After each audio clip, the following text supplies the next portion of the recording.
যেহেতু আমার শুরুটা মাসুদ রানা দিয়ে, সো আমার সামনের পথগুলো অনেক ইজি হবে, বিকজ এই সিনেমার জন্য যে গ্রুমিংটা আমার দরকার ছিল সেটা আসলে এক্সট্রিম লেভেলে দরকার ছিল। তাই আমি এক্সট্রিমে যেহেতু করতে পেরেছি, সামনেরগুলো আরও ইজি হবে আমার জন্য। নিজেকে বড় পর্দায় দেখার তো অনেক স্বপ্ন দেখলাম, ছোটো থেকে দেখতাম, ফাইনালি বড় পর্দায় দেখতে পাচ্ছি। আই থিঙ্ক স্বপ্ন দেখা উচিত, স্বপ্ন দেখলে স্বপ্ন সত্যি হয়, এটা আমার প্রমাণ পাচ্ছি। এই দিনটার জন্য অনেকদিন যাবত ওয়েট করছিলাম। শুরুর দিন যেদিন আমার প্রথম শটটা দিই আমি, সেদিন থেকে অপেক্ষা করছিলাম সিনেমাটা যেদিন রিলিজ হবে, প্রিমিয়ার শো হবে, সেখানে মানুষজন থাকবে, অনেক বিশিষ্ট ব্যক্তিরা থাকবে, সেই দিনটা কেমন হবে। তো আমার মনে হয় যে আজকে সেই দিনটা আমি দেখতে পেলাম, আমার লাইফে একটা স্মরণীয় দিন হয়ে থাকবে। যেহেতু আমার শুরুটা মাসুদ রানা দিয়ে, সো আমার সামনের পথগুলো অনেক ইজি হবে, বিকজ এই সিনেমার জন্য যে গ্রুমিংটা আমার দরকার ছিল সেটা আসলে এক্সট্রিম লেভেলে দরকার ছিল।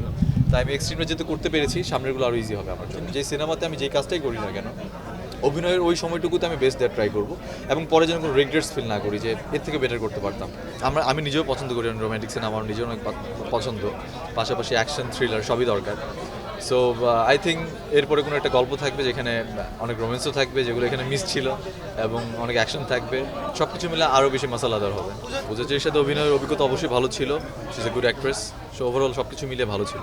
পূজাচেরি আসছে না, আমরা আমাদের টিম থেকে ইনভাইট করেছি, এখন হয়তোবা ব্যক্তিগত ব্যাপার বা পার্সোনাল কোনো ইস্যুতে হয়তো সে আসতে পারেনি, অ্যাটেন্ড থাকতে পারেনি, বাট সে তার বেস্ট উইশ এবং আমাদের যে দোয়া সে দিয়েছে আমাদের সাথে, আমাদের টিমের সাথে, যে you guys please carry the session. না আসলে বেসিক্যালি আমি সব জনরার সিনেমাই দেখি, আমি রিসেন্টলি কোরিয়ান ড্রামাগুলো বেশি দেখছি। সো আমার মনে হয় যে আর্টিস্ট হতে গেলে সব ধরনের সিনেমাই দেখা উচিত, শুধু হলিউড না, বলিউড, ইরানিয়ান সিনেমা, এবং ওয়ার্ল্ডে যে কোনো জায়গায় যেই সিনেমাগুলো হচ্ছে সব সিনেমায় দেখা উচিত, এবং সেখান থেকে পিক করা উচিত যে বেস্ট অ্যাক্টিং স্কিলগুলো কাদের আছে এবং সেগুলো কীভাবে নিজের মধ্যে রপ্ত করা যায়। আই থিঙ্ক আর্টিস্ট হিসেবে এটা আমার দায়িত্বের মধ্যে পড়ে এবং কাজের মধ্যে পড়ে।